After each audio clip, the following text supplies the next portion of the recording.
Jay McLean, baby.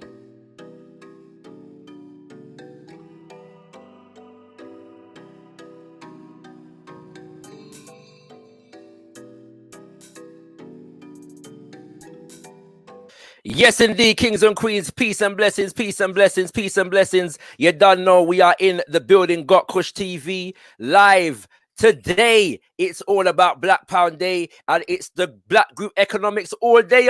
And we're live, you know what I'm saying, as it says on the tin, kings and queens, the whole day. We're now ramping inside. We're there, and it's myself alongside with my hostess, with the mostess, Sister Ari Ma'at, alongside the one and only, the erudite and equally handsome Brother Nat Nai and Stella B is in the building, and we're going to be bringing through a few more guests shortly, kings and queens. But it's just to let you know right about now that you know, one of the things that you can do in terms of supporting a Black institution is join the gotKushTV extended family. Yeah, gotKushTV extended family is open for you to join us, kings and queens. We are accepting new family members at gotKushTV right about now. And if you check gotKushTV/support, you will find information as to how you can join the gotKushTV extended family and contribute to the development of the UK's #1 Black conscious media platform, kings and queens. You know what I'm saying? All the instructions are here, as well as a link, you know, for you to make your membership of the family formal, kings and queens. Do check us out at gotKushTV.com/support in that kind of way. And also, you know what I'm saying, you can join us on all of our social media, yeah, in particular our Twitter and our Instagram, kings and queens. You don't know, we look forward to you joining us here. Sister Ari Ma'at, how you feeling, sis? I'm feeling energized. As I said, I have my lemon water and my bowl of grapes here. It's keeping me going. But, you know, I'm just getting messages just from WhatsApp, from Nottingham, Birmingham, Bradford, you know, in and around London, Ghana, Bahamas, America. It's amazing. It's amazing. We're getting out there. We're definitely getting out there. Black Pound Day, yeah, it's definitely working, but let's not make it be for a moment. It's a movement we're dealing with here. Mm-hmm. That's the key. That's the key thing. It's the key message we're saying today. It's a movement. It's not a moment. Anybody out there, as we mentioned earlier on, you can come on the show. If you want to promote your brands, talk about your products. This is the time to do it. Most definitely, sis. Nat Nai, we say, how you feeling, bro? I feel great, Brother Shakara. Big up, Sister Aru. I heard that you've been holding the fort for 3 straight hours. 3.5 straight hours. This Brother Shakara has been my energy as Stella B. We've just been vibing. We've just been vibing. I mean, the brands, the entrepreneurs have been amazing. Yeah. And this is such an important, it's an epic day today. It's an epic day. I'm so happy that you signified this as not just a moment. This has got to be a second by second, minute by minute, hour by hour. So the moment this event ends, we've still got this on our mind to propel us through the year, and a decade and a century. Because there's often, if we go back 100 years when Marcus Garvey was talking, you could take Marcus Garvey right now in 2020 and it would be relevant. We don't want to say in 100 years' time that talks that we're doing now, Black Pound Day now, is still relevant in 100 years. We want there to be fundamental and significant change, a finality change, a breaking of the cycle. So yeah, I'm charged up, Shakara. Charged. So am I, bro. Charged. So am I. Well, we're there, and we're gonna bring through. You know, we're bringing through the brothers right now. You know, kings and queens. Now, this brother though, Nat Naya, this brother has a little something that me and you don't have in the same abundance. Yeah, you know what I'm saying? He's got something going on that me and you don't have in the same abundance. And nowadays is the era of the beard gang. Beard gang is here, you know. Beard gang is in the building. Beard gang is in the building. You know what I mean? So right now, as far as the women are concerned, now me and you are irrelevant at the moment. Yeah? We have no usage. I'm trying to get like, you. What are you talking about? Look, I'm trying to. You know, your hair is looking nice. I've been pretty it from I locked in. I've been here from the beginning as well. Honestly, yes, yeah, very, very good content, guys. Seriously, well, we appreciate you joining us, bro. Do you know what I'm saying? You're here to talk to us about a beautiful subject, a brilliant subject that is important for today. So what are you bringing to the Black Group Economic Show live? So as a 9 to 5, I used to do sales training, and I used to basically, my job was to train like a team of people that worked with me how to sell. So I spent a lot of my time, you know, researching sales, you know, stuff. I grew up with a sales background. My dad, I probably shouldn't say on camera, you know, but he used to like drive around selling fake clothes out the boot of his car. And you know, literally, you know, we proper grew up just around sales all the time. So I feel like I have a very good affinity with sales. As I said, I've kind of done like training with sales. I've had like a team working with me, and I quit the job last year, February, and went self-employed because one of the things that I was thinking is instead of me giving all of this information to, you know, it was a white-owned business, you know, I was thinking instead of me giving all this information I'm learning to someone that, you know, is you know, lovely, but, you know, I'm paying his bills, I'm paying his life. And exactly what the brother said in the video before, see your earning power based on the business you're working for. We were turning over like $250,000. So I was like, okay, I know how to do this. I'm the person doing it. So I was like, calm, do you know what? I'm going to leave and do it for myself. So I left February, and I've basically been, you know, working on, I've got multiple businesses. I mean, I started off with scaffolding, which wasn't as steady as I think I had to invest more into it than I was willing to. But obviously being a natural creative, as you guys can see, Nate the Lyricist. So, you know, being a natural creative, I write poetry. I ended up getting paid for performing poetry. So I was like, fine, I'm just going to live there for a while. From there, I've kind of grown and set up like a clothing label and an event that I run, which was doing all right. And what I wanted to do today really was I wanted to take any sales knowledge that I had studied or that I had learned and to bring it into the space and to just share it with anybody that you know, is interested, anybody that is perhaps a customer facing, anybody that is a business owner. There are just some fundamentals that I feel like everybody should know, and that was kind of what I was hoping to bring in today. Shall I just run? Shall I just run the thing, fam, and Sister Harry and Brother Nat, just come in if you got a question. I'm gonna tune in and listen to you right now. Yeah, tune in, absolutely. So I mean, I think one of the most important things with when you're dealing with customers is to add value. I think adding value is the absolute number one point that I would bring. So whatever it is that your product or service is that you're selling, you have to understand why your customer wants it. For example, your customer doesn't necessarily want to buy a drill. You know, your customer wants to put a hole in the wall because they want to hang a picture. You know, your customer doesn't necessarily want to buy a scaffolding, you know, like where I used to work. But, you know, the problem that your customer has is that a tile has blown off his roof or something along those lines. You know, what you are doing is you are solving your customer's problem, right? In solving your customer's problem, in understanding the needs of your customers, in understanding what their problem is, and, you know, obviously using your product and understanding how your product or service, whatever that may be, solves that customer's problem, you're going to immediately add value to that customer's experience.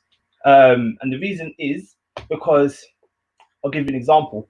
If you go to a doctor and you say, oh, you know, my stomach hurts, and he says, okay, take these tablets, and you go home, you take the tablets, you'll think they're not working, what's going on? If you go to a doctor and you say, you know, my stomach hurts, and he says, oh, how long has it been hurting?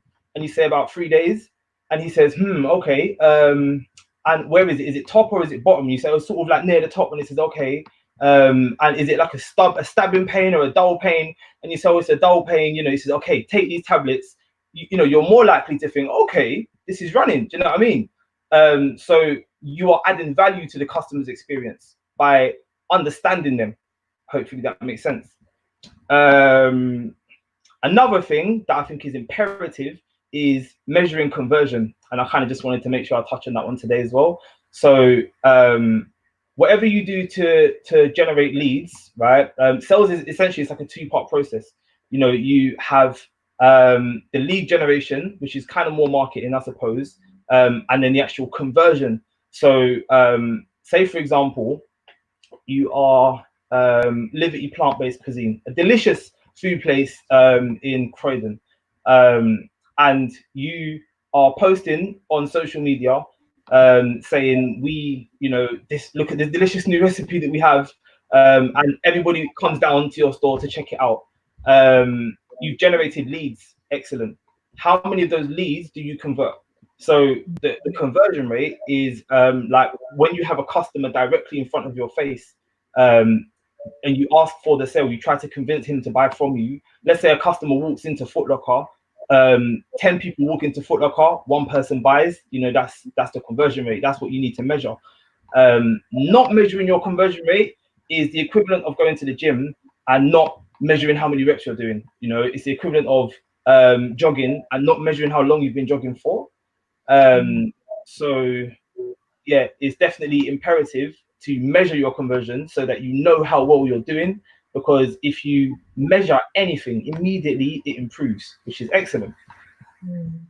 What else do I have? People buy from people they like. That's important to know. Obviously, sales is largely about relationship building. So you know, it's really important. You know, you're not trying to swindle your customers. That's, I think, what makes a good salesperson. You know, a bad salesperson is just trying to get money from the customer. A good salesperson is trying to, I think the phrase is, help your customer to buy, right? So you let your customer know this is what will fix your hole perfectly. Do you know what I mean? This drill hair comes with this little this size, which is exactly what you need for the hole. It's got a sleek aluminium. Do you know what I mean? And they're like, okay, yeah, I want this drill. You know, you're helping them to buy the right thing for their job. That's what you're doing. You know, you're not trying to sell them a hammer. You know, you're helping them to find the best thing for their job. So if whatever your product or your service is, whatever it is, if you can understand why that is the best thing that your customer needs, you know, and you can explain that to them, and you can communicate that, then you'll be building a relationship. That is what is important. Your customer needs to walk away and be gassed, like be talking about your products to their friends, you know, and saying, look at this, it has this sleek aluminium design, you know what I mean? They'll just need to be like, you know, in love and like reciting what you're saying. For example, I think I had a couple other examples actually. Oh, where did I put it? Yeah, your customer should see you as like yeah, cool. All right, I'll touch that. I think another thing that I want to mention in terms of sales is that it's important to kind of control the conversation. So when you converse with your customer, you have to understand, obviously, because you're helping them to buy, it's conversations with customers you will find tend to repeat themselves. You know, customers always walk into the store and say the same thing. The staff make jokes about it. It's really common. You know, the staff, customers walk in and they always say the same thing. You know, whatever that thing is appropriate to your store. You know, I think where I was working with the scaffold, it was like, you know, I'm looking at your website and I think my house is 5 meters tall. You know, they all said the same thing. You know, they all said the same thing. So obviously we could preempt that and we could say, okay, yeah, sounds like you need a 4 meter platform height standing tower, you know, and then we could say, is it narrow width or do you need the wider one? You know, we can kind of lead the conversation. It's important to lead the conversation because your customers don't know what they want. They know what their problem is. You know, they don't know what they want. And I think one of the best ways to get into that space, especially if you know, work in like a retail or something like that, is with open questions. So I think a lot of salespeople perhaps jam up and walk up to, you know, awkwardly walk up to a customer who's browsing the store and say, can I help with anything? You know, and the problem with that is that's a closed question. You know, I've got 2 answers, yes or no, you know, and if you're anything like me, I'm just going to say no, you know, because I'm fine. I'm figuring it out, whatever it is. If you give this customer, you know, like an open or a closed question, sorry, where they've only got 2 options, then they're gonna choose one of the 2 options that you've given them. That's the corner you back them into. Whereas if you perhaps start the conversation with an open question, you know, then it will, only if they want to, you know, but it will give you more of an opportunity to start a conversation with them, and to control the flow of that conversation, which I think is really important to do as well. And the reason it's important to control the flow of the conversation is, other than the things that I've just mentioned, of course, is because I think one of the final things that I was going to mention is, oh no, I've got one more actually after that before I forget that as well. Yeah, is in fact, let me jump into that one first. Okay, so I mentioned know your customer, but I also wanted to say know your product as well. That is really important because obviously of as I've kind of touched on it, which is why I wanted to sort of just clean out. But you know, it's important to know your product so that you can speak about your product with confidence when you speak to your customer. If you can, you know, explain why your product is the best thing for your customer, then you know, you guys have already heard that, which is fantastic. And the last thing that I wanted to say is ask for the close. That was it. Ask for the close. You know, it's important to actually ask your customer to buy. I think a lot of the time, you know, we can forget how it feels to be the customer, and it's, yeah, we can forget how it feels to be the customer. The customer is really enjoying the experience, honestly, that you're taking them on. I think it's important to ask them to actually buy, because if you don't, then that is a critical point where they can basically switch out and change their mind. I want to make this appropriate to some of the businesses in the space, but I can't really think of any, you know. But if a customer is, you know, browsing your Instagram page, for example, and they ask you a question, they say, you know, I really like this one, you know, and you're speaking to them about it in your DMs, and then the customer goes, before you've asked the customer, you know, would you like one? You get, you know, like, would you be interested in getting one? That is your way in, and if you don't take that way in, then you're missing out for sure.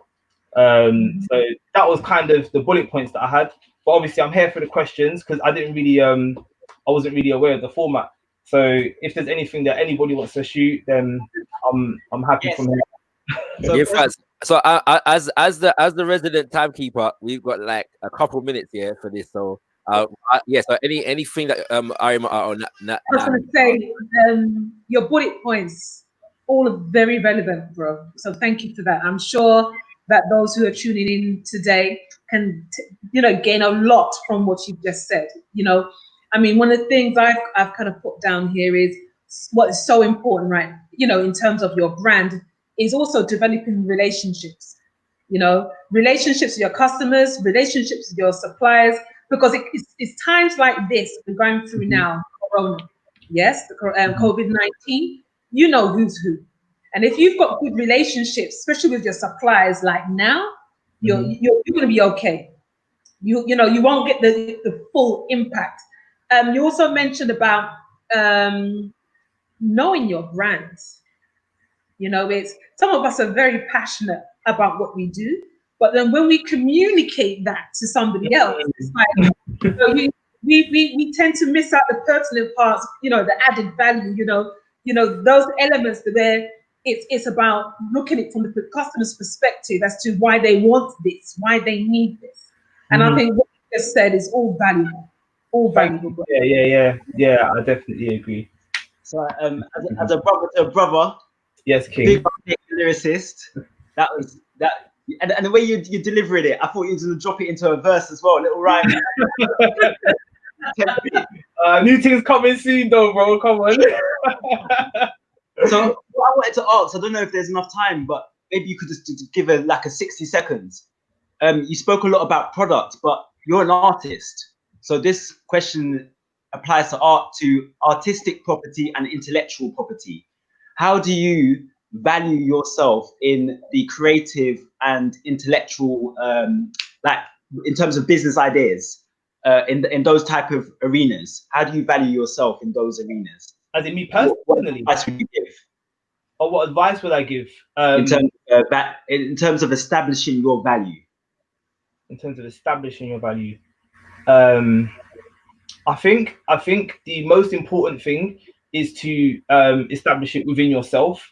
I think that once you are entirely, if I've understood the question correctly, I think if you're like entirely confident in your brand, and you're entirely confident in your work, and you're entirely confident in whatever it is that you're doing, and you're confident in it, you're just giving it all your thing, then you've got the value. Other people are going to see it or not. You've got the value. I think you've got the value. Like, that's it. And I think you can. If you're obviously sincere, then it will definitely resonate. Shout out to Daddy, mate. Yeah.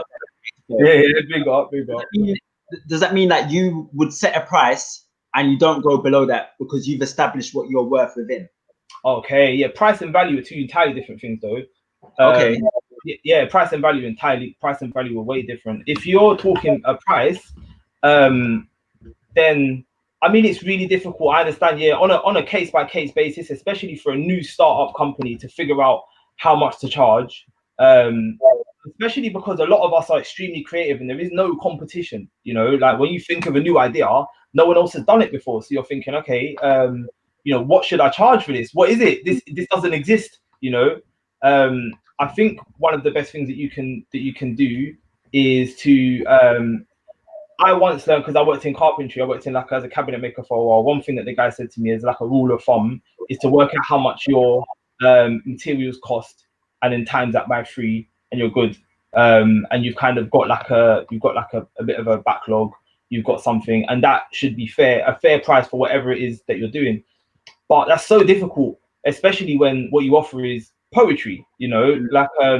How much it's a service. Yeah, you only ever offering a product or a service. Whatever it is you do, it's a product or a service, right? So if you're offering the service of poetry, how do you value yourself? How do you exactly what you're saying? How do you get a price? How do you charge? How do you figure out what to charge? Because you're you, it's extremely challenging to do. I think that it's extremely challenging to do. I think that you really just come through with your own work and just work. I feel like I'm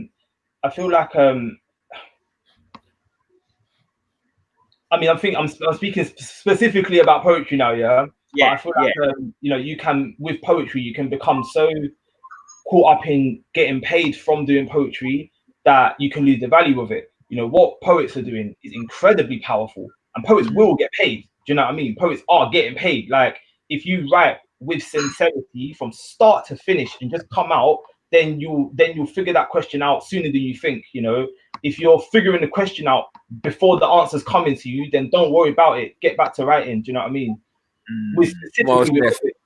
Specifically with poets, but if it's you're selling art, or paintings or something, it's so completely different, bro. You know what I mean? Like, for each industry, working out how to price your thing, because art, you can sell art for thousands, and that's perfectly reasonable.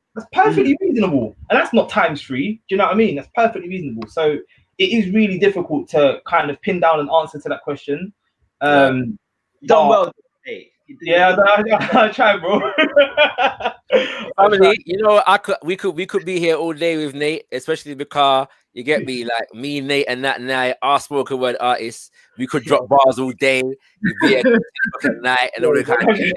But, we do have other brothers and sisters to get through. So thank you very much, Nate. Yeah, appreciating it. You know what I'm saying? And definitely when we as we develop the Black Group Economic Show, we'll have you on again, no doubt. In the future. Thank you very much, bro. Shall I let people know where to find me?